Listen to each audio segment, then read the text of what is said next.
ಎಲ್ಲರಿಗೂ ನಮಸ್ಕಾರ. Income tax two lecture ಸೀರೀಸ್ಗೆ ಸ್ವಾಗತ. This is Sunil Kumar S, assistant professor and head, department of commerce and management, government first grade college Mulbagal, Kolar district.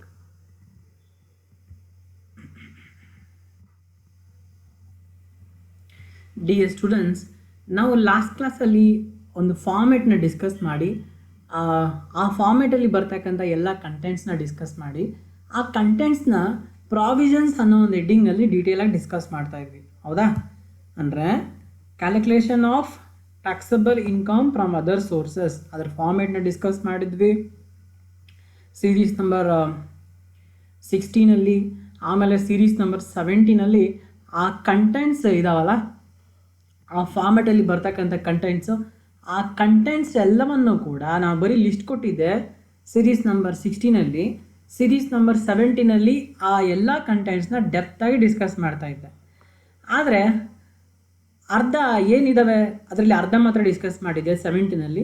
ಇನ್ನು ಉಳಿದಿರ್ತಕ್ಕಂತಹ ಇನ್ನು ಅರ್ಧ ಐಟಮ್ಸ್ ಏನಿದ್ದಾವೆ ಅವುಗಳನ್ನ ನಾವು ಈ ಒಂದು ಸೀರೀಸಲ್ಲಿ ಡಿಸ್ಕಸ್ ಮಾಡೋಣ. ಓಕೆ, ಅಲ್ಲಿ ನಾನು ಇಂಟ್ರೆಸ್ಟ್ ಆನ್ ಸೆಕ್ಯೂರಿಟೀಸ್ ಅಲ್ಲಿವರೆಗೂ ಮಾಡಿದ್ದೆ. ಇವತ್ತು ಇಂಟ್ರೆಸ್ಟ್ ಆನ್ ಸೆಕ್ಯೂರಿಟೀಸ್ ಅಲ್ಲಿಂದ ನಾವೇನು ಮಾಡೋಣ, ಕಂಟಿನ್ಯೂ ಮಾಡೋಣ, ಕಂಪ್ಲೀಟ್ ಫಾರ್ಮೆಟ್ನ ಕವರ್ ಮಾಡೋಣ. ಇಂಟ್ರೆಸ್ಟ್ ಆನ್ ಸೆಕ್ಯೂರಿಟೀಸ್ ಇದು ತುಂಬ ಇಂಪಾರ್ಟೆಂಟ್ ಆ್ಯಂಡ್ ತುಂಬ ಜಾಸ್ತಿ ಎಕ್ಸ್ಪ್ಲನೇಷನ್ ಬರ್ತಕ್ಕಂಥದ್ದು. ಅಡ್ಜಸ್ಟ್ಮೆಂಟ್ಸ್ ಕೂಡ ಇದರಲ್ಲಿ ಜಾಸ್ತಿನೇ ಇದ್ದಾವೆ. ಎಲ್ಲರೂ ಕೂಡ ಗಮನ ಇಟ್ಟು ಕೇಳಬೇಕಾಗುತ್ತೆ. ಇಂಟ್ರೆಸ್ಟ್ ಆನ್ ಸೆಕ್ಯೂರಿಟೀಸ್ ಇದು ಇಲ್ಲಿ interest on securities refers to interest earned on debt instruments like bonds and debentures, ಹೌದಾ? ಸೊ ಡಿಬೆಂಚರ್ಸ್ ಆ್ಯಂಡ್ ಬಾಂಡ್ಸ್ ಏನು ಎರಡಕ್ಕೂ ಡಿಫ್ರೆನ್ಸು? ಡಿಬೆಂಚರ್ಸ್ನ ಬಂದು ಪ್ರೈವೇಟ್ ಇನ್ಸ್ಟಿಟ್ಯೂಟ್ಸ್ ಇಶ್ಯೂ ಮಾಡ್ತವೆ ಆ್ಯಂಡ್ ಬಾಂಡ್ಸ್ ಬಂದು ಗೌರ್ಮೆಂಟ್ ಇಶ್ಯೂ ಮಾಡುತ್ತೆ, ಹೌದಾ? ಈ ಬಾಂಡ್ಸ್ ಮತ್ತು ಡಿಬೆಂಚರ್ಸ್ ಮೇಲೆ ನೀವು ಇನ್ವೆಸ್ಟ್ಮೆಂಟ್ ಮಾಡಿದ್ರೆ ನಿಮಗೆ ರಿಟರ್ನ್ ಏನು ಬರುತ್ತೆ? ನಿಮಗೆ ರಿಟರ್ನ್ ಬರ್ತಕ್ಕಂಥದ್ದು ಇಂಟ್ರೆಸ್ಟ್, ಹೌದಾ? ಅದನ್ನು ನಾವು ಇಂಟ್ರೆಸ್ಟ್ ಆನ್ ಸೆಕ್ಯೂರಿಟೀಸ್ ಅಂತ ಹೇಳ್ಬಿಟ್ಟು ಕರಿತೀವಿ. ಈ ಇಂಟ್ರೆಸ್ಟ್ ಆನ್ ಸೆಕ್ಯೂರಿಟೀಸಲ್ಲಿ there are various types are there. Number 1, interest on securities exempt from the tax and commercial securities, non-commercial securities, ಈ ಥರ ತುಂಬ ವೇರಿಯೇಷನ್ಸ್ ಇದ್ದಾವೆ. ನಾವೀಗ ಒನ್ ಬೈ ಒನ್ ಡಿಸ್ಕಸ್ ಮಾಡ್ತಾ ಹೋಗೋಣ. ಮೊದಲನೇದಾಗಿ ಇಂಟ್ರೆಸ್ಟ್ ಆನ್ ಸೆಕ್ಯೂರಿಟೀಸಲ್ಲಿ there are various types. Government securities ಅಂದರೆ ಈ ಸೆಕ್ಯೂರಿಟೀಸಲ್ಲಿ ವೇರಿಯಸ್ ಟೈಪ್ಸ್ ಇದ್ದಾವೆ. ಗೌರ್ಮೆಂಟ್ ಸೆಕ್ಯೂರಿಟೀಸು, ಕಮರ್ಷಿಯಲ್ ಸೆಕ್ಯೂರಿಟೀಸ್ ಅಂತ ಕ್ಲಾಸಿಫಿಕೇಷನ್ ಮಾಡ್ತೀವಿ.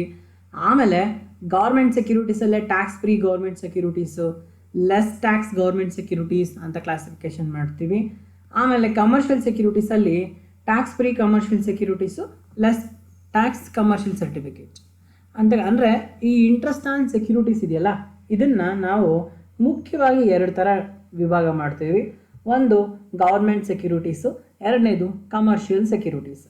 ಆಮೇಲೆ ಗೌರ್ಮೆಂಟ್ ಸೆಕ್ಯೂರಿಟೀಸ್ ಮತ್ತು ಕಮರ್ಷಿಯಲ್ ಸೆಕ್ಯೂರಿಟೀಸ್ ಎರಡನ್ನೂ ಕೂಡ ಮತ್ತೆ ಎರಡು ಭಾಗ ಮಾಡ್ತೀವಿ. ಅದು ಯಾವುದಪ್ಪ ಅಂದರೆ tax free government securities and less tax government securities. ಅದೇ ರೀತಿ ಕಮರ್ಷಿಯಲ್ ಸೆಕ್ಯೂರಿಟೀಸ್ನ ಟ್ಯಾಕ್ಸ್ ಫ್ರೀ ಕಮರ್ಷಿಯಲ್ ಸೆಕ್ಯೂರಿಟೀಸು ಮತ್ತು ಲೆಸ್ ಟ್ಯಾಕ್ಸ್ ಕಮರ್ಷಿಯಲ್ ಸೆಕ್ಯೂರಿಟೀಸ್, ಈ ಥರ tax free and less tax ಈ ಥರ ಕ್ಲಾಸಿಫಿಕೇಷನ್ ಮಾಡ್ತೀವಿ. ಇದನ್ನು ನಾನು ನಿಮ್ಮ ಮುಂದೆ ಹೇಳ್ತೀನಿ. ಈಗ ಮುಖ್ಯವಾಗಿ ಮೊದಲನೇದು ಯಾವುದು? ಗೌರ್ಮೆಂಟ್ ಸೆಕ್ಯೂರಿಟೀಸ್, ಆಯಿತಾ? ಅದನ್ನ ಡಿಸ್ಕಸ್ ಮಾಡೋಣ. ಈ ಗೌರ್ಮೆಂಟ್ ಸೆಕ್ಯೂರಿಟೀಸಲ್ಲಿ ಎರಡು ವಿಧ ಅಂತ ನಾನು ಈಗಾಗಲೇ ಹೇಳಿದೆ. ಯಾವುದು? ಫಸ್ಟ್ ಒನ್ ಯಾವುದು? ಟ್ಯಾಕ್ಸ್ ಫ್ರೀ ಗೌರ್ಮೆಂಟ್ ಸೆಕ್ಯೂರಿಟೀಸ್, ಎರಡನೇದು ಲೆಸ್ ಟ್ಯಾಕ್ಸ್ ಗೌರ್ಮೆಂಟ್ ಸೆಕ್ಯೂರಿಟೀಸ್, ಹೌದಾ? ಈಗ ಟ್ಯಾಕ್ಸ್ ಫ್ರೀ ಗೌರ್ಮೆಂಟ್ ಸೆಕ್ಯೂರಿಟೀಸ್ ಬಗ್ಗೆ ಡಿಸ್ಕಸ್ ಮಾಡೋಣ.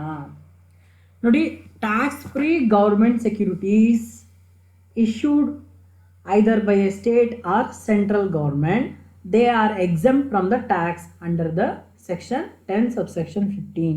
It should not include in the total income. ಅವು ಯಾವುವು ಅಂದರೆ ಅವು ಇವೆ.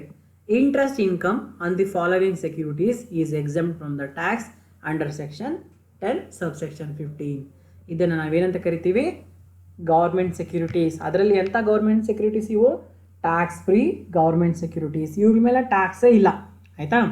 ಇವು ಕಂಪ್ಲೀಟ್ಲಿ ಎಕ್ಸೆಂಪ್ಟೆಡ್. ನಾನು ಈಗಾಗಲೇ ನಿಮ್ಗೆ ಹೇಳಿದ್ದೀನಿ, ಹೌದಾ? ಸೆಕ್ಯೂರಿಟಿ, ಇಂಟ್ರೆಸ್ಟ್ ಆನ್ ಸೆಕ್ಯೂರಿಟೀಸಲ್ಲಿ 2 ಟೈಪ್ಸು, ಒಂದು ಗೌರ್ಮೆಂಟ್ ಸೆಕ್ಯೂರಿಟೀಸು, ಇನ್ನೊಂದು ಕಮರ್ಷಿಯಲ್ ಸೆಕ್ಯೂರಿಟೀಸು. ಈಗ ಮತ್ತೆ ಆ ಎರಡರಲ್ಲೂ ಮತ್ತೆ 2 ಕ್ಲಾಸಿಫಿಕೇಶನ್ ಬರುತ್ತೆ. ಈಗ ಮೊದಲನೇದಾಗಿ ಗೌರ್ಮೆಂಟ್ ಸೆಕ್ಯೂರಿಟೀಸ್ ತಗೊಂಡ್ರೆ ಅದರಲ್ಲಿ 2 ವಿಧ. ಮತ್ತೆ ಅದು ಯಾವುದು? Tax free government securities, less tax government securities. ಈಗ ಅದರ ಹೆಸರು ಹೇಳ್ತಾ ಇದೆ ಟ್ಯಾಕ್ಸ್ ಫ್ರೀ ಗೌರ್ಮೆಂಟ್ ಸೆಕ್ಯೂರಿಟೀಸ್. ಅದರ ಹೆಸರು ಹೇಳ್ದಂಗೆ this is completely tax free, exempt from the tax. ಅವು ಯಾವುವು? ಅವು ನಾವಿಲ್ಲಿ ನೋಡೋಣ. 12-year national saving annuity certificate, national defence gold bond, special bearer bond, 10-year treasury saving deposit certificate, 5-year post office cash certificate, 10-year national plan certificate, 10-year national plan saving certificate, 12-year post office national saving certificate, post office saving bank account. ಇದರಲ್ಲಿ ಗಮನಿಸಿ, interest to the extent of 3,500 in the case of individual account exempted. ಅದುವೇ ನೀವೇನಾದ್ರು joint account ಮಾಡಿದರೆ 7,000ವರೆಗೂ exemption ಸಿಗುತ್ತೆ. ಅದಕ್ಕೆ ಮೇಲೆ ಬಂದು tax ಕಟ್ಟಬೇಕು. Okay, next public accounts of the nature refer to in post office saving account up to the 5,000. Post office ಸೇವಿಂಗಿಂದ ನಿಮಗೆ 5,000ವರೆಗೂ ಎಕ್ಸೆಂಪ್ಟ್ ಇರುತ್ತೆ. ಅದ್ರ ಮೇಲೆ ಬಂದರೆ ನೀವು ಟ್ಯಾಕ್ಸ್ ಕಟ್ಟಬೇಕು. ಇನ್ನು ಚೆನ್ನಾಗಿ ನಾವು ಇಟ್ಕೊಳ್ಳಿ. Next post office cumulative time deposits and scheme of fixed deposits governed by the government saving certificate. Next scheme of fixed deposit governed by post office rules, NRI bonds issued by State Bank of India, gold deposit bond under gold deposit scheme, gold deposit certificate under the gold monetization scheme, 7% capital investment bond, notified relief fund, and tax-free bonds issued by NHAI, Indian Railway, like and all. Okay, etc. Next, interest on deposits with notified scheme and interest payable by public company registered in India. Okay. Next, interest on bonds issued by local authority or state pooled finance entity notified by central government. ಇಷ್ಟು ಏನು ಗೊತ್ತಾ, ಇವು exempt from tax. ಇವು tax free. Government ಸೆಕ್ಯೂರಿಟೀಸಲ್ಲಿ 2 types ಹೇಳಿದ್ದೀನಿ ಈಗಾಗಲೇ, ಹೌದಾ? ಒಂದು ಯಾವುದು tax free government securities, less tax government securities, ಹೌದಾ? ಈ tax free government securities example ಇವೆಲ್ಲ ಟ್ಯಾಕ್ಸ್ ಫ್ರೀ. ಹಂಗಾಗಿ ಇವುಗಳ ಮೇಲೆ ನಾವು ಟ್ಯಾಕ್ಸ್ ಕಟ್ಟೋ ಅವಶ್ಯಕತೆ ಇಲ್ಲ. ಈಗ ನೆಕ್ಸ್ಟ್ ಇನ್ನೊಂದು ಯಾವುದಿದೆ ಗೌರ್ಮೆಂಟ್ ಸೆಕ್ಯೂರಿಟೀಸಲ್ಲಿ? ಇನ್ನೊಂದು ಯಾವುದಿದೆ? Less tax securities. ಅದ್ರ ಬಗ್ಗೆ ನಾವೇನು ಮಾಡೋಣ ಇವಾಗ ಡಿಸ್ಕಸ್ ಮಾಡೋಣ. ನೋಡಿ, ಲೆಸ್ ಟ್ಯಾಕ್ಸ್ ಗೌರ್ಮೆಂಟ್ ಸೆಕ್ಯೂರಿಟೀಸ್ ಅಂತಂದರೆ these are the securities issued by the government and interest on these securities are fully taxable without deducting tax at source. ಆಯಿತಾ? ಟ್ಯಾಕ್ಸ್ ಫ್ರೀ ಅಂದರೆ ಎಕ್ಸಾಮ್ಟ, ಆಯಿತಾ? ಅವು ಯಾವ ನಾವು ನೋಡಿದ್ವಿ. ಈಗ ಲೆಸ್ ಟ್ಯಾಕ್ಸ್ ಅಂದರೆ ಇವು ಕಂಪ್ಲೀಟ್ಲಿ 100% ನೀವು ಟ್ಯಾಕ್ಸ್ ಕಟ್ಟಬೇಕು. ಮತ್ತು ಇದರಲ್ಲಿ TDS ಮಾಡಿರಲ್ಲ. ನೋಡಿ, ಇಲ್ಲಿ ಇದೆ ಇಂಟ್ರೆಸ್ಟ್ ಆನ್ ಗೌರ್ಮೆಂಟ್ ಸೆಕ್ಯೂರಿಟೀಸ್. ಯಾವ ಗೊತ್ತಾ ಇವು? ಲೆಸ್ ಟ್ಯಾಕ್ಸ್ ಸೆಕ್ಯೂರಿಟೀಸ್, ಆಯಿತಾ? Interest on government securities tax free fully exempt. ಇವಾಗ ನಾವು ಡಿಸ್ಕಸ್ ಮಾಡ್ತಾ ಇರೋದು ಎರಡನೇದು, less tax. Interest on government securities refers to interest on securities issued by central government or any state government. It is fully taxable. ಆಯಿತಾ? ಇದು ಪೂರ್ತಿ tax ಆಗುತ್ತೆ. ಮತ್ತು there is no provision for deducting tax at source from interest on government securities. ಈ government ಸೆಕ್ಯೂರಿಟೀಸಿಂದ TDS ಮಾಡೋ ಅಂಥ provision ಇಲ್ಲ. ನನ್ನ ಮನೆಯಲ್ಲೇ ಹೇಳಿದ್ನಲ್ಲ, ನಿಮ್ಗೊಂದು ₹1,00,000 ಬಂದರೆ ಲಾಟ್ರಿಯಲ್ಲಿ 30% ಇಟ್ಕೊಂಡು ಮತ್ತೆ ಕೊಡ್ತಾರೆ ಅಂತ. ಆ ಥರ ಟ್ಯಾಕ್ಸ್ ಡಿಡಕ್ಟೆಡ್ ಅಟ್ ಸೋರ್ಸ್, ಆಯಿತಾ? ಸೋರ್ಸ್ ಇಟ್ಕೊಂಡು ಕೊಡೋ ಅಂಥ ಅವಶ್ಯಕತೆ ಇಲ್ಲ. ಅಕಸ್ಮಾತ್ ಅವನೇನಾದರೂ 30% ಇಟ್ಕೊಂಡು 70% ಕೊಟ್ಟಿರ್ತಾನೆ ನಮಗೆ, ನಾವು ತಗೊಂಬಂದಿರ್ತೀವಿ 70%. ಆದರೆ ಇವಾಗ ಟ್ಯಾಕ್ಸ್ ಕ್ಯಾಲ್ಕುಲೇಟ್ ಮಾಡೋ ಪರ್ಪಸ್ಗೋಸ್ಕರ ನಾವು ಮತ್ತೆ ಅದನ್ನು ಗ್ರಾಸ್ ಅಪ್ ಮಾಡಬೇಕು. 70% ಇರೋದನ್ನ 100 ಮಾಡಬೇಕು, ಹೌದಾ? ಆದರೆ ಇಲ್ಲೇನಾಗಿದೆ, ಇಲ್ಲಿ TDS ಇಲ್ಲ. ಇಲ್ಲಿ ಏನಿದು ಲೆಸ್ ಟ್ಯಾಕ್ಸ್ ಗೌರ್ಮೆಂಟ್ ಸೆಕ್ಯೂರಿಟೀಸ್ ಇವು, ಇಲ್ಲಿ TDS ಇಲ್ಲ. ಅವನು ಈ 100 ಬಂದಿದ್ರೆ 100 ಕೊಟ್ಟಿದ್ದಾನೆ, ಎಲ್ಲಿ ಹಿಡಿದಿಲ್ಲ.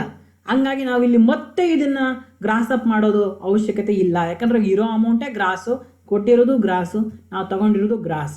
ಇಲ್ಲಿ ಯಾವುದೇ ಕಾರಣಕ್ಕೂ ಅವನು ಅದನ್ನ ಡಿಡಕ್ಟ್ ಮಾಡಿರಲಿಲ್ಲ, ಈಗ ಅದನ್ನ ಕಡಿಮೆ ಕೊಟ್ಟಿರಲಿಲ್ಲ. ಈಗ ನಾವು ಅದನ್ನು ಮತ್ತೆ ಜಾಸ್ತಿ ಮಾಡೋ ಅವಶ್ಯಕತೆಯೂ ಇಲ್ಲ.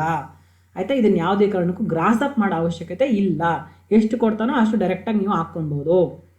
There is no provision for deducting tax at source from interest on government securities.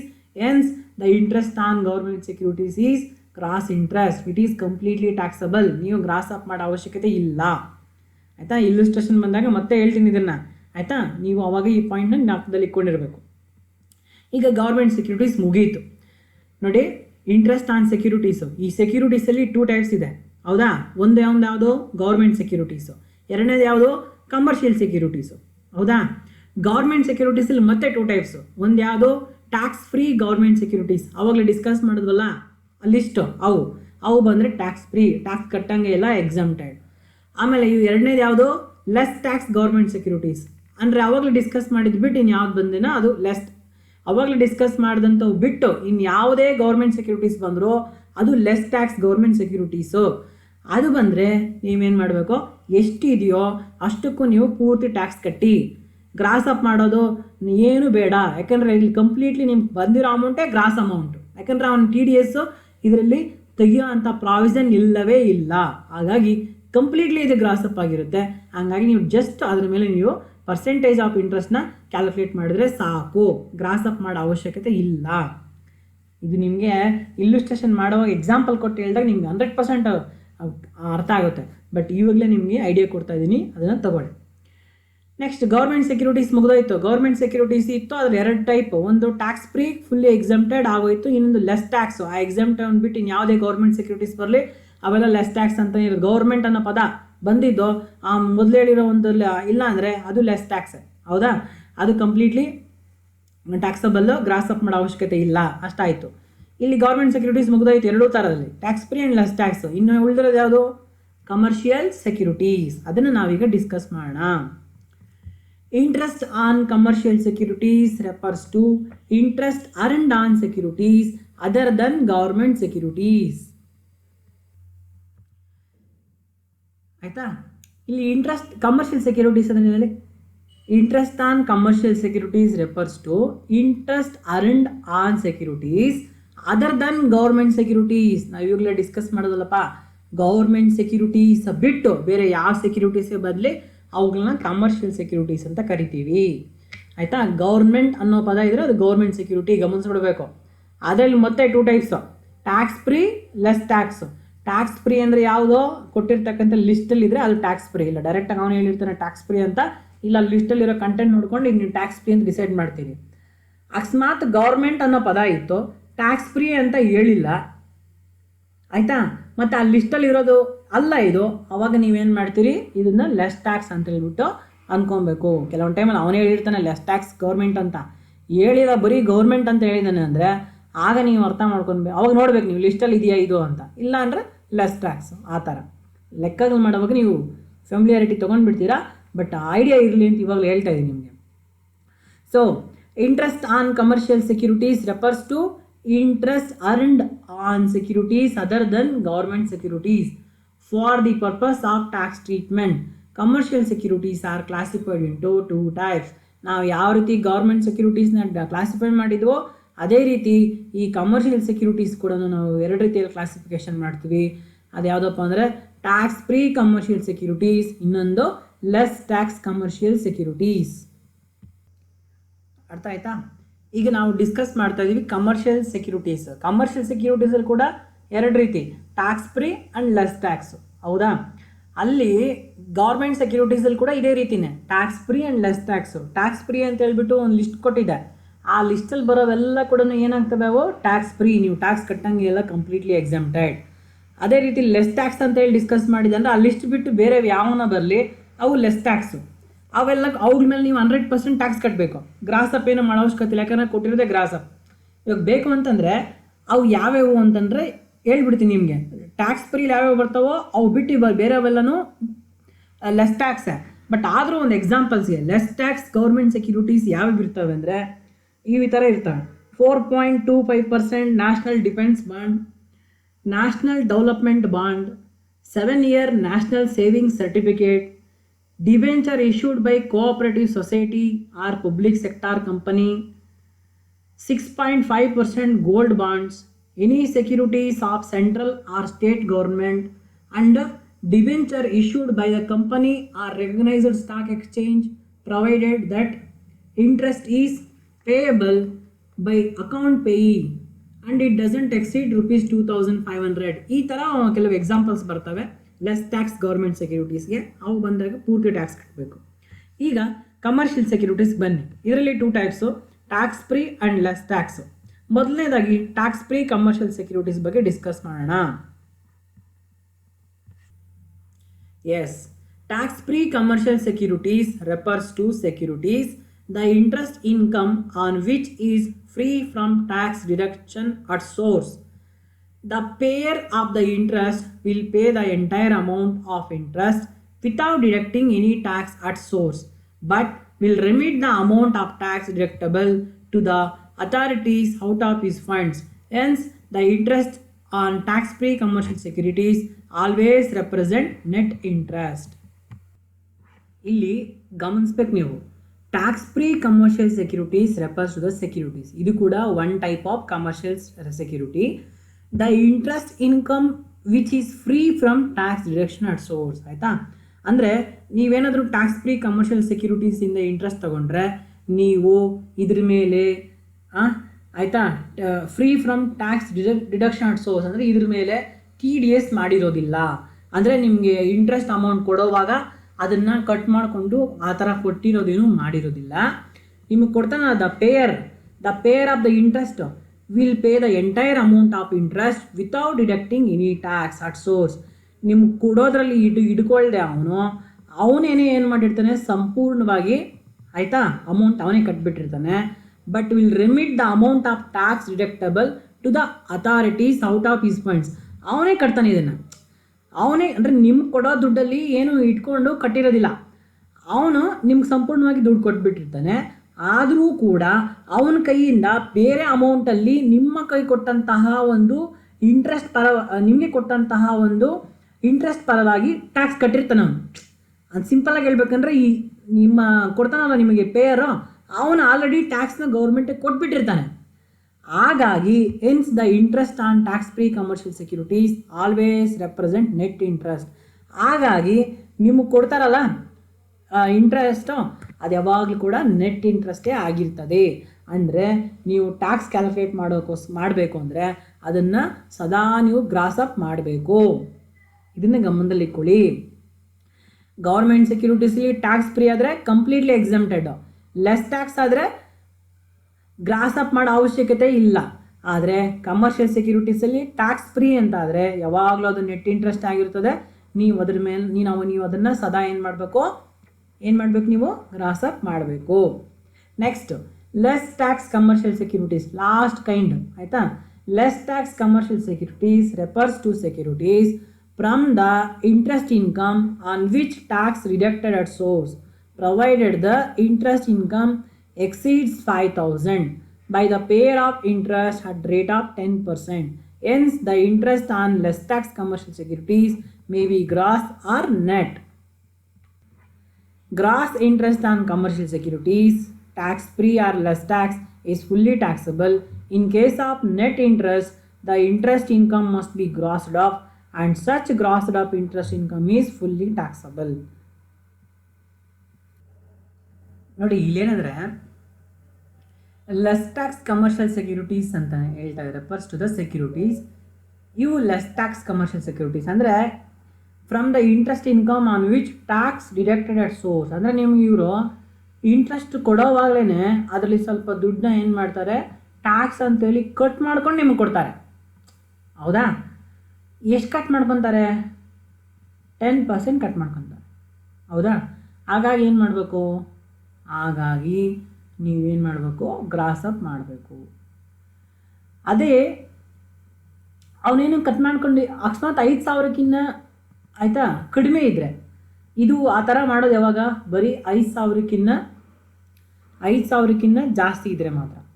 ಆದರೆ 5,000ಕ್ಕಿಂತ ಕಡಿಮೆ ಇದ್ದರೆ ಅವರು ಏನು ಡಿಡಕ್ಟ್ ಮಾಡ್ಕೊಂಡಿರ ನಿಮಗೆ ಪೂರ್ತಿ ಅಮೌಂಟ್ ಕೊಟ್ಬಿಡ್ತಾರೆ.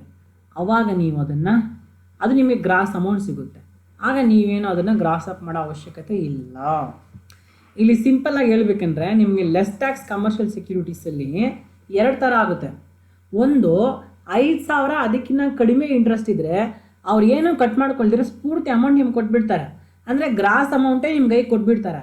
ಹಂಗಾಗಿ ನೀವು ಅಷ್ಟೇ ಅಮೌಂಟ್ ಮೇಲೆ ಟ್ಯಾಕ್ಸ್ ಕಟ್ಟಿದ್ರೆ ಸಾಕು, ಅದನ್ನ ಮತ್ತೆ ಗ್ರಾಸ್ ಅಪ್ ಮಾಡೋ ಅವಶ್ಯಕತೆ ಇಲ್ಲ, ಯಾಕಂದರೆ ಅವ್ನು ಕೊಟ್ಟಿರೋದೇ ಗ್ರಾಸ್ ಅಮೌಂಟ್ ನಿಮಗೆ. ಆದರೆ ಅವ್ನು ನಿಮಗೆ ಗ್ರಾಸ್ ಅಮೌಂಟ್ 5,000 ಅದಕ್ಕಿಂತ 5,000ಕ್ಕಿಂತ ಜಾಸ್ತಿ ಇದ್ದರೆ ಅವನೇನು ಮಾಡ್ತಾನೆ ಗೊತ್ತಾ, ನಿಮಗೆ 10% ಟ್ಯಾಕ್ಸ್ ಡಿಡಕ್ಟ್ ಮಾಡ್ಕೊಂಡು ಕೊಡ್ತಾನೆ. ಅವಾಗ ನಿಮ್ಗೇನು ಬರುತ್ತೆ ಕೈಗೆ, ಗ್ರಾಸ್ ಅಮೌಂಟ್ ಬಂದಿದೆಯಾ, ಇಲ್ಲ ನೆಟ್ ಅಮೌಂಟ್ ಬಂದಿದೆ, ಡಿಡಕ್ಟ್ ಆಗಿ ಬಂದಿದೆ. ಅವಾಗ ನೀವೇನು ಮಾಡಬೇಕು, ಆ ನೆಟ್ ಅಮೌಂಟ್ನ ಗ್ರಾಸ್ ಅಪ್ ಮಾಡಿ ಟ್ಯಾಕ್ಸ್ ಪರ್ಪಸ್ಗೆ ತೋರಿಸ್ಬೇಕು, ಹೌದಾ. ಹಾಗಾಗಿ ಇಲ್ಲಿ 2 ರೀತಿ ಆಗೋ ಸಾಧ್ಯತೆಗಳು ಇರ್ತವೆ. ಯಾವ ರೀತಿ, ಗ್ರಾಸು ಬರ್ಬೋದು, ನೆಟ್ಟು ಬರ್ಬೋದು, ಹೌದಾ. 5,000ಕ್ಕಿಂತ 5,000 ಅದಕ್ಕಿಂತ ಕಡಿಮೆ ಇಂಟ್ರೆಸ್ಟ್ ಇದ್ದರೆ ಲೆಸ್ ಟ್ಯಾಕ್ಸ್ ಕಮರ್ಷಿಯಲ್ ಸೆಕ್ಯೂರಿಟೀಸಿಂದ 5,000 ಮತ್ತು ಅದಕ್ಕಿಂತ ಕಡಿಮೆ ಇದ್ದರೆ ನೀವು ಅಂದ್ಕೊಳ್ಳಿ ಅದು ಗ್ರಾಸ್, ನೀವೇನು ಗ್ರಾಸ್ ಅಪ್ ಮಾಡೋ ಅವಶ್ಯಕತೆ ಇಲ್ಲ. ಅದೇ ಅವನೇನಾದರೂ ನಿಮಗೆ 10% 5,000ಕ್ಕಿಂತ ಹೆಚ್ಚು ಅಮೌಂಟ್ ಇದ್ದರೆ ಆವಾಗ ನೀವು ಅಂದ್ಕೊಳ್ಳಿ ಅದು ನೆಟ್ ಆಗಿದೆ ಅದು ಅಂತ, ಅದನ್ನು ಗ್ರಾಸ್ ಅಪ್ ಮಾಡಬೇಕು. ಇನ್ನೂ ಸಿಂಪಲಾಗಿ ಹೇಳ್ಬೇಕು ನಿಮಗೆ ಅಂತಂದರೆ, ಅವನೇನಾದರೂ ಲೆಸ್ ಟ್ಯಾಕ್ಸ್ ಕಮರ್ಷಿಯಲ್ ಸೆಕ್ಯೂರಿಟೀಸಲ್ಲಿ ಅಮೌಂಟ್ ಫಾರ್ಮಲ್ಲಿ ಕೊಟ್ಟಿದ್ದರೆ ಅದು ಗ್ರಾಸ್, ನೀವು ಗ್ರಾಸ್ ಅಪ್ ಮಾಡಬೇಡಿ. ಅದೇ ಪರ್ಸೆಂಟೇಜ್ ಫಾರ್ಮಲ್ಲಿ ಕೊಟ್ಟಿದ್ರೆ ಅದು ನೆಟ್ಟು, ನೀವು ಅದನ್ನು ಗ್ರಾಸ್ ಅಪ್ ಮಾಡಬೇಕು, ಆಯಿತಾ.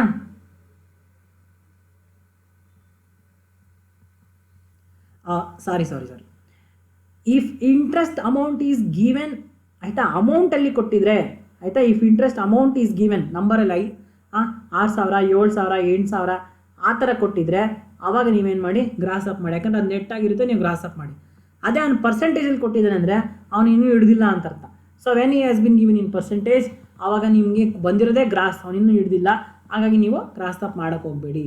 ಅಮೌಂಟಲ್ಲಿ 5,000ಕ್ಕಿಂತ ಜಾಸ್ತಿ ಅಮೌಂಟಲ್ಲಿ ಬಂದಿದ್ರೆ ಅದನ್ನು ನೀವೇನು ಮಾಡಿ, ಗ್ರಾಸ್ ಅಪ್ ಮಾಡಿ.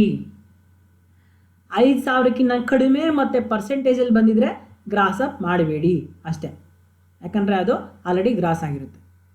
ಇದು ನಿಮಗೆ ಇಲ್ಯುಸ್ಟ್ರೇಷನ್ ಮಾಡುವಾಗ ಕ್ಲಿಯರಾಗಿ ಕಟ್ಟಾಗಿ ಅರ್ಥ ಆಗುತ್ತೆ. ಆದರೂ ಈಗ ನೀವೇನು ಮಾಡಿ, ಇದನ್ನು ಸಪ್ರೇಟಾಗಿ ಪಾಯಿಂಟ್ ಬೈ ಪಾಯಿಂಟ್ ಬರ್ಕೊಂಡು ಒಂದು ಐಡಿಯಾ ತಗೊಳ್ಳಿ. Gross interest on commercial securities, it may be a tax free or a less tax is fully taxable. In case of net interest, the interest income must be grossed up, and such grossed up interest income is fully taxable. The formula for grossing up net interest income is as follows. ಅಕಸ್ಮಾತ್ ನಿಮಗೇನೋ net interest ಕೊಟ್ಟಿದ್ದು ಅದನ್ನು, ಆಯಿತಾ, ಅದು ನಿಮಗೆ net interest ಕೊಟ್ಟಿರ್ತಾರೆ ಅಂದರೆ already ನೀವು tax ಕಟ್ಟಾಕಿರ್ತೀರಾ, ಮತ್ತೆ ಕಟ್ಟೋ ಅವಶ್ಯಕತೆ ಇಲ್ಲ. ಆದರೂ ಇವಾಗ ಟ್ಯಾಕ್ಸ್ ಕ್ಯಾಲ್ಕುಲೇಟ್ ಪರ್ಪಸ್ಗೋಸ್ಕರ ಅದನ್ನು ಮತ್ತೆ ತೋರಿಸ್ಬೇಕು. ಅಟ್ಲೀಸ್ಟು ಈಗ ನೀವು ತೋರಿಸ್ಬೇಕು, ಮತ್ತು ಅಲ್ಲಿ ನೀವೇನು ಮಾಡ್ತೀರಾ, ಅಡ್ವಾನ್ಸ್ ಟ್ಯಾಕ್ಸಲ್ಲಿ ಲೆಸ್ ಮಾಡ್ತೀರಾ. ಈಗ ಸದ್ಯಕ್ಕೆ ತೋರಿಸೋದಕ್ಕೋಸ್ಕರ ಆಲ್ರೆಡಿ ನೀವು ಕಟ್ಬಿಟ್ಟಿರ್ತೀರಾ, ಆದರೆ ಮತ್ತೆ ತೋರಿಸೋದಕ್ಕೋಸ್ಕರ ನೀವೇನು ಮಾಡಬೇಕು, ಆ ನೆಟ್ ಇಂಟ್ರೆಸ್ಟ್ನ ಗ್ರಾಸ್ ಅಪ್ ಮಾಡಬೇಕು. ಅದಕ್ಕೆ ಫಾರ್ಮುಲಾ ಏನಪ್ಪ ಅಂದರೆ ನೆಟ್ ಇಂಟ್ರೆಸ್ಟ್ ಇಂಟು 100/90. ಯಾಕೆ ಹೇಳಿ ಇದು 19 ಕೊಟ್ಟಿರೋದು, ಆಲ್ರೆಡಿ 10% ಕಟ್ಟಿರ್ತೀರಲ್ವಾ, ಅದಕ್ಕೋಸ್ಕರ. ಈಗ ನೀವು ಜಾಸ್ತಿ ಕನ್ಫ್ಯೂಷನ್ ಮಾಡ್ಕೊಳಕ್ಕೆ ಹೋಗಬೇಡಿ, ಆಯಿತಾ. Just you keep listen and get some idea. ನಾನು ನಿಮಗೆ ಒಂದು ಲೆಕ್ಕ ಸಾಲ್ವ್ ಮಾಡಿದಾಗ ನಿಮಗೆ ಕಂಪ್ಲೀಟಾಗಿ ಇದು ಅರ್ಥ ಆಗುತ್ತೆ. ಫುಲ್ ಫಾರ್ಮೇಟ್ ಬರಬೇಕು. ಈಗ ಸ್ವಲ್ಪನೇ ಬಿಟ್ ಬೈ ಬಿಟ್ ನಾವು ಡಿಸ್ಕಸ್ ಮಾಡ್ತಾಯಿದ್ರೆ ನಿಮಗೆ ಮೇ ಬಿ ಅನಿಸ್ಬೋದು ಏನು ಇದು ಕನ್ಫ್ಯೂಷನ್ ಅಂತ ಅನಿಸ್ಬೋದು. ಬಟ್ ಎಲ್ಲವನ್ನ ನಾನು ಹೇಗೆ ಹೇಳ್ತೀನೋ ಹಾಗೆ ಕೇಳಿಸ್ಕೊಳ್ಳಿ, ಈಗ ಒಂದು ಐಡಿಯಾ ತೊಗೊಳ್ಳಿ. ಸ್ವಲ್ಪ ಅಟ್ಲೀಸ್ಟ್ ಯು ಗೆಟ್ ಒಂದು ಬ್ಲರ್ ಐಡಿಯಾ ತೊಗೊಳ್ಳಿ. ನಾನು ಒಂದು ಲೆಕ್ಕ ನಿಮಗೆ ಸಾಲ್ವ್ ಮಾಡಿಸಿದಾಗ ನಿಮ್ಗೆ ಅರ್ಥ ಆಗಿಬಿಡುತ್ತೆ, ನೀವೆಲ್ಲ ಕೂಡ ಇನ್ನೊಂದು ನಿಮಗೆ ಕ್ಲಾರಿಟಿ ಬರುತ್ತೆ. And the following deductions can be claimed under section 57. ಹೇಳಿದ್ನಲ್ಲ, ಅಂಡರ್ ಸೆಕ್ಷನ್ 57 ನಮಗೆ ಕೆಲವು ಡಿಡಕ್ಷನ್ಸ್ ಬರ್ತವೆ ಅಂತ. ಈ ಕೆಳಕಂಡ ಡಿಡಕ್ಷನ್ಸ್ ಬರ್ಬೋದು. Number 1, bank collection charges and interest on loan borrowed for investing a securities. So interest on loan borrowed for investing in securities ಅಂದರೆ ಸೆಕ್ಯೂರಿಟೀಸಲ್ಲಿ ಇನ್ವೆಸ್ಟ್ಮೆಂಟ್ ಮಾಡೋಕ್ಕೆ ನಾವು ಲೋನ್ ತಗೊಂಡ್ರೆ ಅದ್ರ ಮೇಲೆ ಇಂಟ್ರೆಸ್ಟ್ ಕೊಡಬೇಕಾಗುತ್ತೆ, ಅದು ಕೂಡ ಡಿಡಕ್ಷನ್ ತೊಗೊಳ್ಬೋದು. ನೆಕ್ಸ್ಟ್ ಇಲ್ಲಿ ಒಂದು ವೆರಿ ಇಂಟ್ರೆಸ್ಟಿಂಗ್ ಕಾನ್ಸೆಪ್ಟ್ ಒಂದಿದೆ, ಬಾಂಡ್ ವಾಷಿಂಗ್ ಟ್ರಾನ್ಸಾಕ್ಷನ್ಸ್ ಅಂತ. ಏನು ಈ ಬಾಂಡ್ ವಾಷಿಂಗ್ ಟ್ರಾನ್ಸಾಕ್ಷನ್ ಅಂತಂದರೆ ನೋಡೋಣ. ಇದು 2 ಮಾರ್ಕ್ಸ್ಗೆ ವೆರಿ ಇಂಪಾರ್ಟೆಂಟ್. ಆ್ಯಕ್ಚುಲಿ ಕೇಳ್ತಾ ಇರ್ತಾನೆ, what is bond washing transaction ಅಂತ.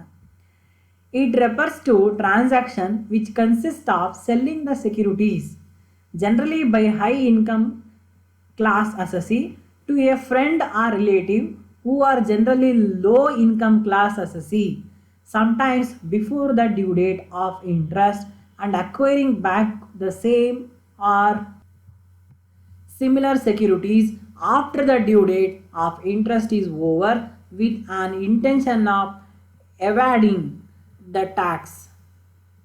To prevent the avoidance of tax in this manner, Section 94 subsection 1 provides that where a security owner transfers the security on the eve of due date of interest and requires them, the interest received by the transferee will be deemed as income of the transferor, and accordingly it will be included in the total income of the transferor and not of the transferee. Actually ಇದು ತುಂಬ interesting ಆಗಿದೆ. ಇಲ್ಲೇನಾಗುತ್ತಪ್ಪ ಅಂತಂದರೆ, ಒಬ್ಬ ಶ್ರೀಮಂತ ಇರ್ತಾನೆ, ಅವನ ಹೆಸರಲ್ಲಿ ಏನಾಗಿರುತ್ತೆ, ಸುಮಾರು ಸೆಕ್ಯೂರಿಟೀಸ್ ಇರ್ತವೆ. ಅವೆಲ್ಲದರಿಂದ ಅವನಿಗೆ ಇಂಟ್ರೆಸ್ಟ್ ಬರುತ್ತೆ. ಆಯಿತಾ, ಅವ್ನಿಗೆ ಇಂಟ್ರೆಸ್ಟ್ ಬರುತ್ತೆ. ಆ ಇಂಟ್ರೆಸ್ಟ್ ಬಂದರೆ ಏನು ಮಾಡಬೇಕು, ಅವನು ಅದ್ರ ಮೇಲೆ ಟ್ಯಾಕ್ಸ್ ಕಟ್ಟಬೇಕು. ಹೌದಾ, ಗೌರ್ಮೆಂಟ್ ಸೆಕ್ಯೂರಿಟೀಸ್ ಆದರೆ ಅದರಲ್ಲಿ ಟ್ಯಾಕ್ಸ್ ಫ್ರೀ ಆದರೆ ಟ್ಯಾಕ್ಸ್ ಕಟ್ಟಂಗಿಲ್ಲ, ಎಕ್ಸೆಂಪ್ಷನ್ ಸಿಗುತ್ತೆ. ಲೆಸ್ ಟ್ಯಾಕ್ಸ್ ಆದರೆ ಟ್ಯಾಕ್ಸ್ ಕಟ್ಟಬೇಕು. ಕಮರ್ಷಿಯಲ್ ಸೆಕ್ಯೂರಿಟೀಸ್ ಆದರೆ ಟ್ಯಾಕ್ಸ್ ಫ್ರೀ ಆದರೂ ಕಟ್ಟಬೇಕು, ಲೆಸ್ ಟ್ಯಾಕ್ಸ್ ಆದರೂ ಕಟ್ಟಬೇಕು. ಹೌದಾ, whatever it is you want to pay. ಇಲ್ಲೇನಾಗುತ್ತಂದರೆ, ಆ ಶ್ರೀಮಂತ ಏನು ಮಾಡ್ತಾನೆ ಅಂದರೆ, ಇನ್ನೇನು ಡ್ಯೂ ಡೇಟ್ ಬರ್ತಾ ಇದೆ, ಆಯಿತಾ, ಡ್ಯೂ ಡೇಟ್ ಬರುತ್ತೆ ಮತ್ತು ಇಂಟ್ರೆಸ್ಟ್ ಬಂದುಬಿಡುತ್ತೆ. ಆವಾಗ ನಾನು ಇಂಟ್ರೆಸ್ಟ್ ಮೇಲೆ ಟ್ಯಾಕ್ಸ್ ಕಟ್ಟಬೇಕಲ್ಲ, ಯಾಕೆ ಸುಮ್ಮನೆ ಇದರಿಂದ ತಪ್ಪಿಸ್ಕೊಳ್ಳೋಣ, ಟ್ಯಾಕ್ಸ್ ಕಟ್ಟೋದನ್ನು ತಪ್ಪಿಸ್ಕೊಳ್ಳೋಣ ಅಂತ ಹೇಳ್ಬಿಟ್ಟು ಅವನೇನು ಮಾಡ್ತಾನೆ, ಆ ಒಂದು ಸೆಕ್ಯೂರಿಟೀಸ್ನ ಅವ್ರ ಫ್ರೆಂಡ್ಸ್ಗೋ ರಿಲೇಟಿವ್ಸ್ಗೋ ಟ್ರಾನ್ಸ್ಫರ್ ಮಾಡಿಬಿಡೋದು. ಆಯಿತಾ, ಟ್ರಾನ್ಸ್ಫರ್ ಮಾಡಿಬಿಟ್ಟಾಗ ಅವ್ರಿಗೇನಾಗುತ್ತೆ, ಇಂಟ್ರೆಸ್ಟ್ ಬರುತ್ತೆ. ಅವ್ರಿಗೆ ಬಂದ್ರೂ ಏನು, ಅವರು 2.5 ಲಕ್ಷಕ್ಕಿಂತ ಕಡಿಮೆ ಇನ್ಕಮ್ ಇದ್ದರೆ ಕಟ್ಟಂಗಿಲ್ಲ, ಟ್ಯಾಕ್ಸ್ ಎಕ್ಸಂಪ್ಷನ್ ಸಿಗುತ್ತೆ. ಅವ್ರಿಗೇನೋ ಅದನ್ನ ನಾನು ಹೇಳಿದ್ನಲ್ಲ ಸ್ಲ್ಯಾಬಲ್ಲಿ 2.5 ಲಕ್ಷದವರೆಗೂ ನಿಲ್ಲ. ಆವಾಗ ಅವ್ರಿಗೆ ಒಂದು 2,50,000 ಅದು 2,40,000 ಬರುತ್ತೆ ಇಂಟ್ರೆಸ್ಟು ಆ ಸೆಕ್ಯೂರಿಟೀಸ್ ಮೇಲೆ. ಅವ್ರಿಗೆ ಟ್ರಾನ್ಸ್ಫರ್ ಮಾಡಾಕ್ತಾನೆ ಇವ್ನು ಸೆಕ್ಯೂರಿಟೀಸು, ಅವ್ರ ಮೇಲೆ ಏನಾಗುತ್ತೆ 2,40,000 ಇಂಟ್ರೆಸ್ಟ್ ಬರುತ್ತೆ ಅವ್ರಿಗೆ. ಅವ್ರು ಟ್ಯಾಕ್ಸ್ ಕಟ್ಟಂಗಿಲ್ಲ. ಆ ಡ್ಯೂ ಡೇಟ್ ಆಗೋದ್ಮೇಲೆ ಏನು ಮಾಡ್ತಾನೆ, ಆ ಸೆಕ್ಯೂರಿಟೀಸ್ನ ಮತ್ತೆ ಪಡ್ಕೊತಾನೆ, ಇಂಟ್ರೆಸ್ಟ್ ಅಮೌಂಟು ಮತ್ತೆ ಇವನೇ ಪಡ್ಕೊತಾನೆ. ಆಯಿತಾ, ಈ ಥರ ಮಾಡಿ ಟ್ಯಾಕ್ಸ್ನ ತಪ್ಪಿಸೋದಕ್ಕೆ ಪ್ಲ್ಯಾನ್ ಮಾಡ್ತಾಯಿದ್ರು. ಗೊತ್ತಲ್ಲ, ನಾವು ಚಾಪೆ ಕೆಳಗಡೆ ನುಗ್ಗಿದ್ರೆ ಗೌರ್ಮೆಂಟು ರಂಗೋಲಿ ಕೆಳಗಡೆ ನುಗ್ಗುತ್ತೆ. ಅದೇ ರೀತಿ ಈಗೇನು ಮಾಡಿದೆ, ಅವಾಗೇನಾಯಿತು, ಗೌರ್ಮೆಂಟ್ ನೋಡ್ತು, ಓಹೋ ಏನು ಮಾಡ್ತಾರೆ ಈ ಶ್ರೀಮಂತರೆಲ್ಲರೂ ಕೂಡ ಅವ್ರ ಹೆಸರಲ್ಲಿರೋ ಸೆಕ್ಯೂರಿಟೀಸ್ನ ಇನ್ನೇನು ಇಂಟ್ರೆಸ್ಟ್ ಬರುತ್ತೆ ಆ ಒಂದು ಇಯರಲ್ಲಿ ಅನ್ನೋ ಟೈಮಲ್ಲಿ ಬೇರೆಯವ್ರ ಹೆಸರಿಗೆ ಟ್ರಾನ್ಸ್ಫರ್ ಮಾಡಿಬಿಡೋದು, ಮತ್ತು ಇಂಟ್ರೆಸ್ಟ್ ಅಮೌಂಟ್ನ ಅವ್ರಿಗೆ ಹೋಗೋ ರೀತಿ ಮಾಡೋದು. ಮತ್ತು ಇವರು ಟ್ಯಾಕ್ಸ್ ಇವರು ತಪ್ಪಿಸ್ಕೊತಾರೆ. ಅವರು ಲೋ ಗ್ರೂಪ್ ಇನ್ಕಮ್ ಆಗಿರೋದ್ರಿಂದ, ಅವರು ಕೂಡ ಲೋ ಇನ್ಕಮ್ ಗ್ರೂಪ್ ಆಗಿರೋದ್ರಿಂದ ಅವರು ಟ್ಯಾಕ್ಸ್ ಕಟ್ಟಲ್ಲ, 2.5 ಲಕ್ಷದವರೆಗೆ exemption ತೊಗೊತಾರೆ.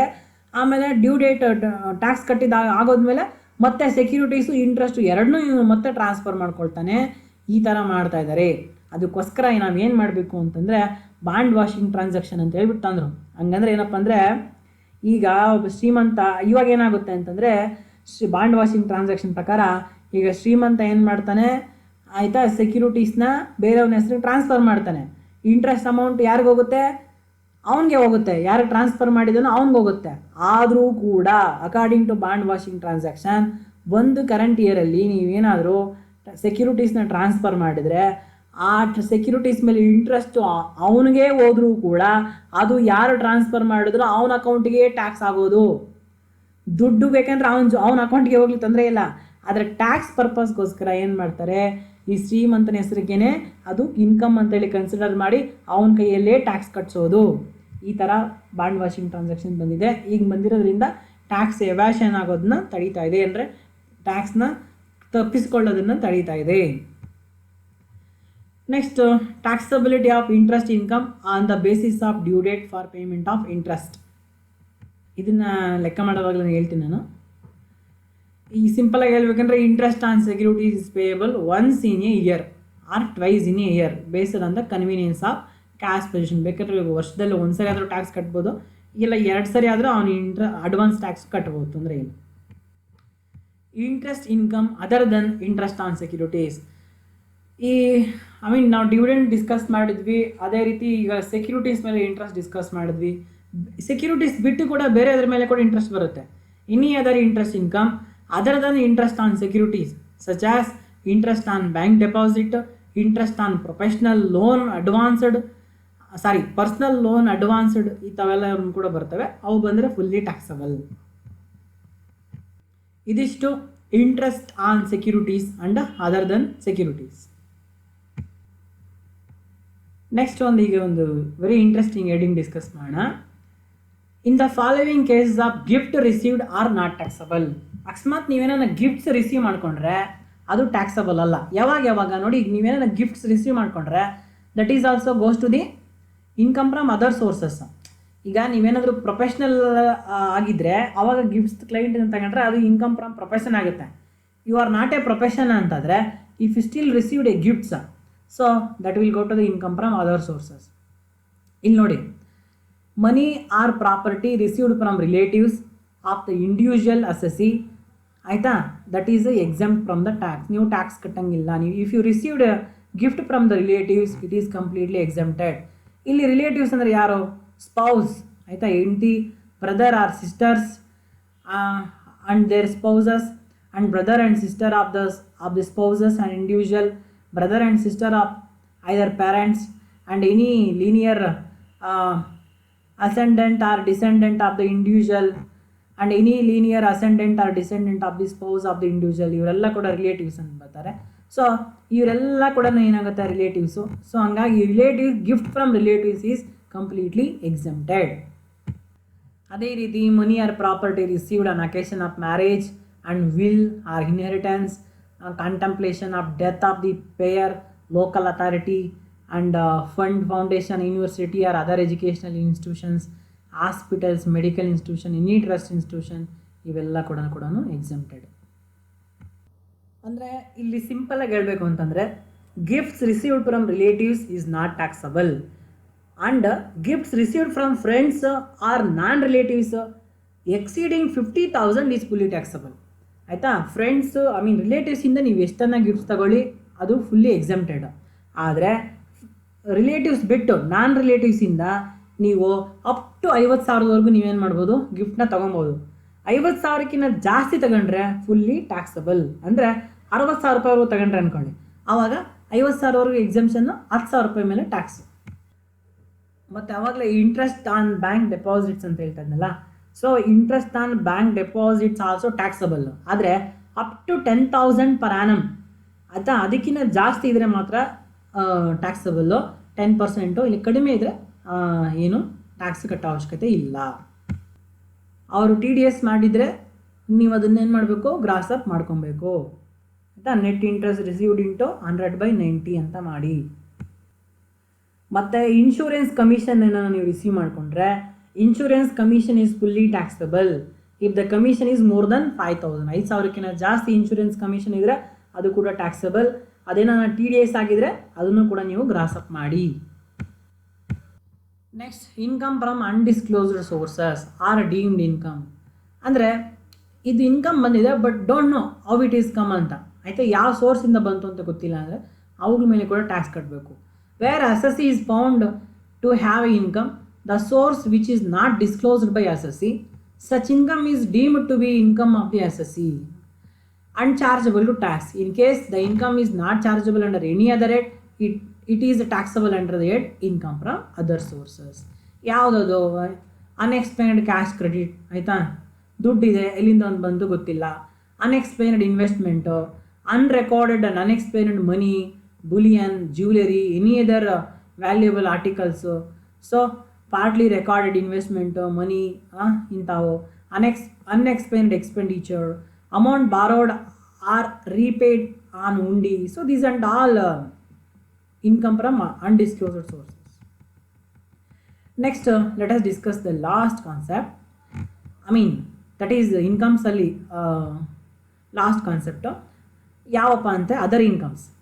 Other than income mentioned and explained above, any other income which is not chargeable under the earlier heads, income is chargeable under this head. ಅಂದರೆ ಈ ಮೊದಲು ನಾವೇನು ಡಿಸ್ಕಸ್ ಮಾಡಿದ್ದೀವಿ, salary, HP, business and profession, capital gain, ಅದರಲ್ಲಿ ಯಾವುದಾದ್ರು ಬಂದಿಲ್ಲ, ಅವೆಲ್ಲ ಕೂಡ ಅದರ್ ಸೋರ್ಸಲ್ಲಿ ಬರ್ತವೆ. ಅದರ್ ಸೋರ್ಸಲ್ಲಿ ಯಾವ್ಯಾವ ಬರ್ತವೆ ಅಂತ ಹೇಳ್ಬಿಟ್ಟು ಆಲ್ರೆಡಿ ನಾವೇನು ಮಾಡಿದ್ದೀವಿ? ಡಿಸ್ಕಸ್ ಮಾಡೋಕ್ಕಿದ್ದೀವಿ. ಈಗ ಅದರಲ್ಲಿ ಡಿಸ್ಕಸ್ ಮಾಡಿದ ಇನ್ನೂ ಯಾವನು ಉಳಿದಿದ್ರೆ ಅವೆಲ್ಲ ಕೂಡ ಅದರ್ ಇನ್ಕಮ್ ಅಂತ ಹೇಳ್ಬಿಟ್ಟು ಅದರ್ ಸೋರ್ಸಸ್ ಇನ್ಕಮಲ್ಲಿ ಬರ್ತದೆ. ಆಯಿತಾ? ಈಗ ಅದರ್ ಸೋರ್ಸಲ್ಲಿ ಇನ್ಕಮ್ ಯಾವುದು ಅಂದರೆ ಡಿಸ್ಕಸ್ ಮಾಡಿ ಒಂದು 12-13 ಡಿಸ್ಕಸ್ ಮಾಡಿದ್ವಿ. ಅದು ಬಿಟ್ಟು ಇನ್ನೂ 1000 ಬರ್ತಾನೆ ಅಂತ ಹೇಳಿದ್ದೀನಿ. ಅವೆಲ್ಲವನ್ನು ನಾವು ಅದರ್ ಇನ್ಕಮ್ಸ್ ಅಂತ ಕನ್ಸಿಡರ್ ಮಾಡ್ತೀವಿ. Other than incomes mentioned and explained above any other income which is not chargeable under the earlier head, income is chargeable under this head. All such other incomes chargeable under this head are fully taxable. Some examples of other incomes chargeable under this head are as follows. Number 1, examiner fees or remuneration received from any person other than employer. ಅವನ ಎಂಪ್ಲಾಯರ್ನ ಬಿಟ್ಟು, ಆಯಿತಾ, ಬೇರೆ ಎಂಪ್ಲಾಯರಿಂದ examiner fees ಅಥವಾ remuneration receive ಮಾಡಿಕೊಂಡ್ರೆ ಅದು ಕೂಡ income from other ಸೋರ್ಸಲ್ಲಿ ಬರುತ್ತೆ. ನಾವು ಗಮನಿಸಿದ್ದೀವಿ ಅಲ್ವಾ? ಇಲ್ಲಿ ಪ್ರೊಫೆಷ್ನಲ್ ಗಮನಿಸಿದ್ದೀವಿ. ಅವ್ನಿಗೇನಾದರೂ ಎಕ್ಸಾಮಿನರ್ ಫೀಸ್ ರೆಮ್ಯುನರೇಷನ್ ಫೀಸ್ ಬಂದರೆ ನಾವೇನು ಮಾಡ್ತೀವಿ? ತೊಗೊಳ್ತೀವಿ. ಎಂಪ್ಲಾಯರಿಂದ ಬಂದರೆ, ಇಲ್ಲಿ ಎಂಪ್ಲಾಯರಿಂದ ಬಂದಿಲ್ಲ, ಬೇರೆ ಕಡೆಯಿಂದ ಬಂದಿದೆ ಅಂತಂದರೆ ಅವಾಗ ಏನಾಗುತ್ತೆ? ಅದರ್ ದನ್ ಎಂಪ್ಲಾಯರ್ ಅಂದರೆ ಅದರ್ ದನ್ ಯೂನಿವರ್ಸಿಟಿ. ಆಯಿತಾ? ಇವನು ಅದೇ ಯೂನಿವರ್ಸಿಟಿ ಅಲ್ಲಿ ಲೆಕ್ಚರರು, ಅದೇ ಯೂನಿವರ್ಸಿಟಿಲಿ ಇವ್ನಿಗೆ ಎಕ್ಸಾಮ್ ಫೀಸ್ ಬಂದಿದೆ ಅಂದರೆ ಸ್ಯಾಲ್ರಿ ಆಗುತ್ತೆ. ಆದರೆ ಅದರ್ ದನ್ ಎಂಪ್ಲಾಯರ್, ಇವನು ಎಂಪ್ಲಾಯರ್ ಅಲ್ಲ, ಇವನಿಗೆ ಬೇರೆ ಕಡೆಯಿಂದ ಬಂದಿದೆ ಅಂದರೆ ಅದು ಇನ್ಕಮ್ ಫ್ರಮ್ ಅದರ್ ಸೋರ್ಸ್ಗೆ ಹೋಗುತ್ತೆ. And amount of interest on employee contribution towards RPF included in accumulated balance withdrawn from employer, and agricultural income from land situated outside India. Aita? Next, interest on income tax refund. Next, insurance commission earned by insurance agents. Next commission received, ಇದು ಹೇಳ್ತಾನೆ ಈಗ ತಾನೇ ಹೇಳ್ದೆ, ಆಯಿತಾ? Up to 5000 ಜಾಸ್ತಿ ಇದ್ರೆ ಮಾತ್ರ ಇದು ಟ್ಯಾಕ್ಸ್ ಕಟ್ಟಬೇಕು, ಇಲ್ಲಾಂದ್ರೆ ಇಲ್ಲ ಅಂತ. Commission received by directors for standing guarantee for underwriting shares etcetera, gratuity received by non employee directors etcetera, these and all other incomes. ಆಯಿತಾ? ಈ all incomes under other sources including this other income, ಇವೆಲ್ಲವನ್ನು ಸೇರಿಸಿದ್ರೆ total gross income from other sources ಬರುತ್ತೆ. ಆ total gross income from other ಸೋರ್ಸಸಲ್ಲಿ ನೀವೇನು ಮಾಡಬೇಕು? You want to deduct under section 57 deductions ನೀವು ಮಾಡಬೇಕು. ಆವಾಗ ನಿಮ್ಗೇನಾಗುತ್ತೆ? ಟ್ಯಾಕ್ಸಬಲ್ ಗ್ರಾಸ್ ಬರುತ್ತೆ, ಹೌದಾ? Sorry, taxable net income from other source ಬರುತ್ತೆ. ಆ ಡಿಡಕ್ಷನ್ಸ್ ಯಾವುವು ಅವುಗಳನ್ನ ನಾವೇನು ಮಾಡೋಣ? ಈಗ ಡಿಸ್ಕಸ್ ಮಾಡೋಣ. The following are the deductions. Expenses ಇದು ಫಾರ್ಮೆಟಲ್ಲಿ ಇದೆಯಲ್ಲ, ಡಿಡಕ್ಷನ್ಸ್ ಅಂಡರ್ ಸೆಕ್ಷನ್ 57 ಅಂತ, ಅದನ್ನು ಡಿಸ್ಕಸ್ ಮಾಡ್ತಾ ಇದ್ದೀವಿ. ಆಲ್ರೆಡಿ ಇದನ್ನು ಡಿಸ್ಕಸ್ ಮಾಡಿದ್ದೀವಿ. ಈಗ ಇನ್ನೊಂದ್ಸರಿ ನೀಟಾಗಿ ಕೇಳಿಸ್ಕೊಂಡ್ಬಿಡಿ. ಜಸ್ಟ್ ಇನ್ 3 ಮಿನಿಟ್ಸಲ್ಲಿ ಇವೆಲ್ಲ ಎಕ್ಸ್ಪ್ಲೇನ್ ಮಾಡಿಬಿಡ್ತೀನಿ. Although explained under the earlier provisions, the summary of the deductions that can be claimed under section 57 is provided below. In respect of the family pension, 1/3 of taxable family pension or 15,000, whichever is less is deductible. In respect of income from subletting, amount of expenditure incurred by an assessee on subletting portion is deductible. In respect of plant and machinery let out by the assessee with or without building, the amount of expenditure incurred by assessee on the plant, machinery and building let out during the period of letting out, like repairs, maintenance, insurance, depreciation, these and all deductible. In respect of royalty income, amount of expenditure incurred by the assessee towards earning royalty income is deductible. In respect of interest on compensation or enhanced compensation, 50% of the taxable amount of interest received on compensation or enhanced compensation is deductible. In respect of taxable dividend income, bank collection charges are deductible and interest on loan borrowed for investing in shares is deductible.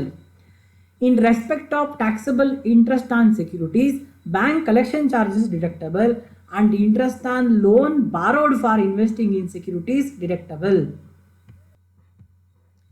In respect of other income taxable under the head other sources, amount of expenditure incurred wholly and exclusively for earning such income which is chargeable under the head is deductible. ಇಲ್ಲಿ simple ಆಗಿ ಹೇಳಬೇಕು ಅಂತಂದರೆ, ನೀವು other ಸೋರ್ಸಸಲ್ಲಿ ಇನ್ಕಮ್ನ earn ಮಾಡೋಕ್ಕೆ ಎಷ್ಟು ಖರ್ಚು ಮಾಡಿರ್ತೀರೋ ಆ ಎಲ್ಲ ಖರ್ಚುಗಳು ಕೂಡ ಡಿಡಕ್ಟಬಲ್. ನಾರ್ಮಲ್ ಆಗಿ ಹೇಳ್ಬೇಕಂದ್ರೆ ಆಯಿತಾ. ಕೆಲವೊಂದರಲ್ಲಿ 50% ಇದೆ ಕಾಂಪನ್ಸೇಷನಲ್ಲಿ ಆಯಿತಾ, ಕೆಲವೊಂದರಲ್ಲಿ 1/3 ಇದೆ. ಆದರೆ ನಾರ್ಮಲ್ ಆಗಿ ಹೇಳ್ಬೇಕು ಅಂತಂದರೆ 1/3 ಆರ್ 15,000 ವಿಚ್ ಲೆಸ್ ಇದೆ ಫ್ಯಾಮಿಲಿ ಫಂಕ್ಷನಲ್ಲಿ ಆಯಿತಾ. ಸೊ ಆದರೆ ನಾರ್ಮಲ್ ಆಗಿ ಹೇಳ್ಬೇಕಂದ್ರೆ ನೀವು ಎಷ್ಟು ಖರ್ಚು ಮಾಡಿರ್ತೀರೋ ಅಷ್ಟು ಕೂಡ ಡಿಡಕ್ಟಬಲ್. ಆದರೆ ಒಂದು ವಿಚಾರ ಜ್ಞಾಪಕ ಇಟ್ಕೊಳ್ಳಿ, ಕ್ಯಾಶುವಲ್ ಇನ್ಕಮ್ ಬಂದರೆ ನೀವೇನಾದರೂ ಕ್ಯಾಶುವಲ್ ಇನ್ಕಮ್ ಅರ್ನ್ ಮಾಡೋದಕ್ಕೆ ನೀವು ಎಷ್ಟೇ ಕೋಟಿಗೆ ಖರ್ಚು ಮಾಡಿದ್ರು ಕೂಡ ₹1 ಕೂಡ ನೀವು ಡಿಡಕ್ಟಬಲ್ ಮಾಡೋಕ್ಕಾಗಲ್ಲ. ಇದು ಬರೀ ಕ್ಯಾಶುವಲ್ ಇನ್ಕಮಲ್ಲಿ ಮಾತ್ರ. ಆಲ್ರೆಡಿ ಇನ್ನು ಹೇಳಿದ್ದೀನಿ, ಅದನ್ನು ಇವಾಗ ಇನ್ನೊಂದ್ಸಲ ಡಿಸ್ಕಸ್ ಮಾಡೋಣ. ಇಲ್ಲಿ ಎಕ್ಸ್ಪೆನ್ಸಸ್ ನಾಟ್ ಡಿಡಕ್ಟಬಲ್, ಯಾವ್ಯಾವ ಡಿಡಕ್ಟ್ ಮಾಡೋಕ್ಕಾಗಲ್ಲ ಆ ಎಕ್ಸ್ಪೆನ್ಸಸ್ ನಾವು ಡಿಸ್ಕಸ್ ಮಾಡ್ತಾ ಇದ್ದೀವಿ. ಅಕಾರ್ಡಿಂಗ್ ಟು ಸೆಕ್ಷನ್ 58 ಇದು ಹೇಳುತ್ತೆ, according to section 58 of the income tax act deduction must not be provided under this head for the following. ಯಾವಂದ್ರೆ ಅವು personal expenses are not deductible, interest paid or payable outside India without deducting tax at source is not an deductible, wealth tax is not an deductible, and expenditure in respect of casual income like winning from lottery, crossword puzzle, race, so these and all not deductible. Dear students, ಇದಿಷ್ಟು income from other sources theory. ಈಗ ಒಂದೊಂದ್ಸರಿ format ಒಂದ್ಸರಿ glance ಮಾಡ್ತೀನಿ. ಅಂದರೆ ಇಷ್ಟೊತ್ತು ನಾವು discuss ಮಾಡಿದ್ದು format, ಆ ಫಾರ್ಮೇಟ್ ಇನ್ನೊಂದ್ಸರಿ ನೋಡ್ಕೊಂಡ್ಬಿಡಿ, ಅಲ್ಲಿಗೆ ಈ ಥಿಯರಿ ಕಂಪ್ಲೀಟ್ ಆಗುತ್ತೆ. ನೆಕ್ಸ್ಟ್ ಸೀರೀಸಲ್ಲಿ ನಾವೇನು ಮಾಡೋಣ, ಆ ಫಾರ್ಮೇಟ್ ರೀತಿಯಲ್ಲಿ ಲೆಕ್ಕಗಳನ್ನು ಸಾಲ್ವ್ ಮಾಡೋಣ. ನೋಡಿ, this is the format for computing taxable income from other sources. Very simple, already discuss ಮಾಡಿದ್ದೀವಲ್ಲ, ಎಲ್ಲ ಇನ್ಕಮ್ ಫ್ರಮ್ ಅದರ್ ಸೋರ್ಸಸ್ ಅಂದರೆ income from salary, house property, business and profession and capital ಗೇನಲ್ಲಿ ಏನೇನು ಬರೋಲ್ಲ ಅವೆಲ್ಲವನ್ನು ಕೂಡ ಇಲ್ಲಿ ಹಾಕೊಂಡ್ಬಿಡಿ. Director fees, salary and allowances of MP and MLA, family pension, compensation, ground rent, income from subletting, income from letting out plant and machinery with or without building, royalty income, interest on compensation or enhanced compensation, perpetual of advanced money and casual incomes, dividends, interest on securities, other interest and receipt without consideration, and receipt of shares by firm and issued shares premium, and income from undisclosed sources. ಆಯಿತಾ, ಇದಲ್ಲದೆ ಅದ್ರ ಜೊತೆಗೆ other incomes. So ಇಷ್ಟು total ಎಲ್ಲವೂ ತೊಗೊಂಡ್ಬಿಟ್ಟು ನೋಡಿ, ಈಗ ಇಷ್ಟು discuss ಮಾಡಿದ್ವಲ್ಲ, ಈಗ ನಾವು ಈ ಫಾರ್ಮೇಟ್ನ ಡಿಸ್ಕಸ್ ಮಾಡಿದ್ವಿ. ಈ ಫಾರ್ಮೇಟಲ್ಲಿ ಯಾವುದಿದ್ದಾವೆ ಅವೆಲ್ಲವನ್ನು ಕೂಡ ನಾವೇನು ಮಾಡಿದ್ವಿ, ಡೆಪ್ತ್ ಆಗಿ ಡಿಸ್ಕಸ್ ಮಾಡಿದ್ದೀವಿ ಇಲ್ವಾ? ಎಸ್, ಡಿಸ್ಕಸ್ ಮಾಡಿದ್ವಿ. ಅದೇ ಐಟಮ್ಸೇ ಏನಾಗ್ತವೆ, ಅವು ಇಲ್ಲಿ ಬರ್ತವೆ. ಇವುಗಳನ್ನು ಬಿಟ್ಟು ಇನ್ಯಾವುದನ್ನು ಇದ್ದರೆ ಅವನ್ನ ನಾವೇನಂತ ತಿಳ್ಕೊತೀವಿ, ಅವುಗಳನ್ನು ನಾವು ಅದರ್ ಇನ್ಕಮ್ಸ್ ಅಂತ ತಿಳ್ಕೊಬೇಕು. ಅದರ್ ಇನ್ಕಮ್ಸ್ ಅಂತ ಹೇಳ್ಬಿಟ್ಟು ನಾವು ಅದನ್ನು ತೊಗೊಬೇಕು. ಅವೆಲ್ಲವನ್ನ ಟೋಟಲ್ ಮಾಡಿದಾಗ ನಿಮಗೆ ನಾವು ಡಿಸ್ಕಸ್ ಮಾಡಿದ other income from other sources plus other income ಇವೆಲ್ಲವನ್ನು ಡಿಸ್ಕಸ್ ಮಾಡಿದರೆ ನಮಗೆ gross income from other sources ಆಗುತ್ತೆ. ಈ ಗ್ರಾಸ್ ಇನ್ಕಮ್ ಫ್ರಮ್ ಅದರ್ ಸೋರ್ಸಸಲ್ಲಿ ಲೆಸ್ ಡಿಡಕ್ಷನ್ ಅಂಡರ್ ಸೆಕ್ಷನ್ 57 ಯಾವಿದಾವೆ ಅವೆಲ್ಲವನ್ನು ನಾವು ಅವಾಗ ಡಿಸ್ಕಸ್ ಮಾಡಿದ್ವಲ್ಲ. ಡಿಡಕ್ಷನ್ ಅಂಡರ್ ಸೆಕ್ಷನ್ 57 ಯಾವುವು ಅಂತ ಅವೆಲ್ಲವನ್ನು ನಾವು ಲೆಸ್ ಮಾಡಬೇಕು. ಅವುಗಳನ್ನ ಲೆಸ್ ಮಾಡಿದಾಗ ನಮ್ಗೆ ಏನು ಬರುತ್ತೆ, taxable income from other sources ಬರುತ್ತೆ. ಇದಿಷ್ಟು ಫಾರ್ಮ್ಯಾಟ್. ಐ ಹೋಪ್ ಇದು ನಿಮ್ಗೆಲ್ಲರಿಗೂ ಅರ್ಥ ಆಯಿತು ಅಂತ ಅಂದ್ಕೊತೀನಿ. ಇವಾಗ ನಾವು ಏನು ಥಿಯರಿ ಕಂಪ್ಲೀಟಾಗಿ ಡಿಸ್ಕಸ್ ಮಾಡಿದ್ವಿ, ನಾಳೆಯಿಂದ ಇಲ್ಲುಸ್ಟ್ರೇಷನ್ಸ್ ಡಿಸ್ಕಸ್ ಮಾಡೋಣ. ನಾವು ನೆಕ್ಸ್ಟ್ ಸೀರೀಸಿಂದ ಇಲ್ಲುಸ್ಟ್ರೇಷನ್ಸ್ ಡಿಸ್ಕಸ್ ಮಾಡೋಣ. ಆ ಇಲ್ಲುಸ್ಟ್ರೇಷನ್ಸ್ ನಿಮಗೆ ಅರ್ಥ ಆಗಬೇಕು ಅಂತಂದರೆ ನಿಮಗೆ ಈ ಥಿಯರಿಯಲ್ಲಿ ನಿಮಗೆ ಕಂಪ್ಲೀಟ್ ಫ್ಯಾಮಿಲಿಯಾರಿಟಿ ಇರಬೇಕಾಗುತ್ತೆ. ಹಾಗಾಗಿ ಈ ವಿಡಿಯೋಸ್ನ ಆಮೇಲೆ ಇದಕ್ಕೆ ಏನು ಇನ್ಕಮ್ ಫ್ರಮ್ ಅದರ್ ಸೋರ್ಸಸ್ ಏನು ವೀಡಿಯೋಸ್ ಇದ್ದಾವೆ, ಥಿಯರಿ ವೀಡಿಯೋಸು 16, 17 ಆಯಿತಾ, ಇವೆರಡೂ ವೀಡಿಯೋಸ್ನ ಆಯಿತಾ 16, 17 ಆ್ಯಂಡ್ ಇದೊಂದು 18 ಆಯಿತಾ, ಈ 3 ವೀಡಿಯೋಸ್ನ ನೀವೇನು ಮಾಡಿ ಕಂಪ್ಲೀಟಾಗಿ ನೀವು ವಾಚ್ ಮಾಡಿ ಆಮೇಲೆ ಇಲ್ಲುಸ್ಟ್ರೇಷನ್ ಸೀರೀಸ್ನ ನಿಮ್ಗೆ ಈಸಿಯಾಗಿ ಅರ್ಥ ಆಗುತ್ತೆ. ಸೊ ಐ ಹೋಪ್ ಇದು ನಿಮಗೆ ತುಂಬ ಯೂಸ್ಫುಲ್ ಆಯಿತು ಅಂತ ಅಂದ್ಕೊತೀನಿ. Thanks for watching. Have a great day. ಜೈ ಹಿಂದ್.